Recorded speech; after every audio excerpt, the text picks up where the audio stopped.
Hello everyone, আসসালামু আলাইকুম। সবাইকে প্রীতি ও শুভেচ্ছা জানিয়ে শুরু করছি আজকের এই ভিডিও। আজকে আমি আলোচনা করব আপনাদের সাথে এভারেজ ইফ নিয়ে, যেটা হচ্ছে আমার এই এক্সেলের মধ্যে দেখতে পাচ্ছেন।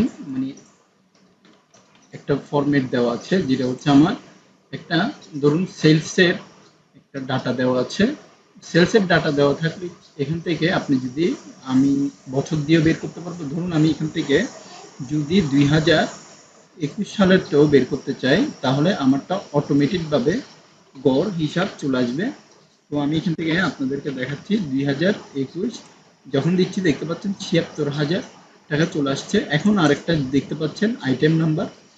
আইটেম নাম্বারটা আমি যদি কেটে দিয়ে এখানে যদি আমি টেবল নেম লিখি, তাহলে আমার এভারেজ সেলটাও এখানে চলে আসছে।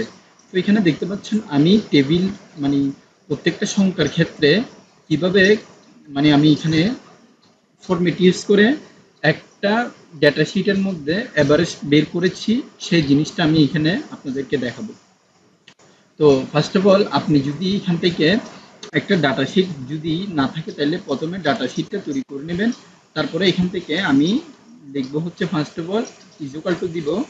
ইজুকাল টু দিয়ে এবার আমি দিব এভারেজ, দেন ইফ দিব, এভারেজ ইফ দিয়ে ফার্স্ট ব্র্যাকেট ক্লোজ করব।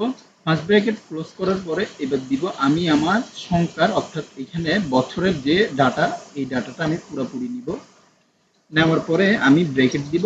তারপরে এখান থেকে আমার ক্রাইটেরিয়াটা হচ্ছে এইটা, মানে আমার ইয়ারলি আমি যখন ক্রাইটেরিয়া এখানে দিব, তারপরে এইটা, তারপরে আমার এভারেজ রেঞ্জটা হচ্ছে টোটাল সেল দেওয়ার পরে আমি ব্র্যাকেট দিয়ে ক্লোজ আপ করে দেব। দেখতে পাচ্ছেন আমার এখানে অটোমেটিকভাবে চলে এসেছে। আমি যদি এখন 2020ও দিই, আমার একটা হিসাব নির্ধারণ হয়ে যাবে অটোমেটিকভাবে, মানে এখান থেকে আমার গড় হিসাবটা এখানে চলে আসবে। তো তেমনিভাবে যদি আমি এখানে এইটাও দিই, মানে এইটা আমি আপনাদেরকে দেখাচ্ছি আবার। এখান থেকে আমি দিব হচ্ছে আমার আইটেমের এভারেজ নাম্বারটা বের করব। তো এই জন্য আমি লিখবো হচ্ছে এভারেজ লেখার পরে এবার ইফ দিব, দেন ফার্স্ট ব্র্যাকেটকে কল করব। ফার্স্ট ব্র্যাকেটকে কল করার পরে আমার এখানে, মানে এই জায়গার রেঞ্জটা হচ্ছে আমার আইটেম নেম। এই আইটেম নেমটা আমি নিয়ে নিব। আইটেম নেম নেওয়ার পরে এখান থেকে আমি কমা দিব। কমা দেওয়ার পরে এবার আমি এখান থেকে যে যে মানে এখান থেকে ক্রাইটেরিয়া রেঞ্জটা নেওয়ার পরে এখান থেকে আমার যে ক্রাইটেরিয়াটা, সেটা হচ্ছে আমার এই টেবিলের মানে আইটেমের টেবিলটা হচ্ছে আমার এখানে ক্রাইটেরিয়া। তারপরে এখান থেকে আমি ব্রেক কমা দিব। তারপরে আমার হচ্ছে অ্যাভারেজ, মানে যেটা রেঞ্জ আছে, মানে আমি কোনটা থেকে অ্যাভারেজ বের করব, সেই জিনিসটা আবার হচ্ছে টোটাল সেল।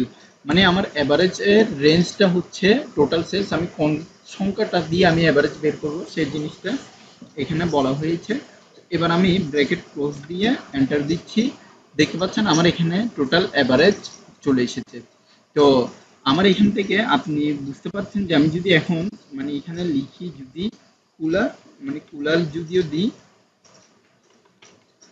কুলার দিলে দেখতে পাচ্ছেন অটোমেটিকভাবে আমার এভারেজটা এখানে চেঞ্জ হয়ে যাচ্ছে। তো আশা করি আপনারা বুঝতে পেরেছেন। আজকের ভিডিও এতটুকু পর্যন্ত। পরবর্তী ভিডিওর আমন্ত্রণ জানিয়ে এইখানে শেষ করছি। ধন্যবাদ সবাইকে। আসসালামু আলাইকুম।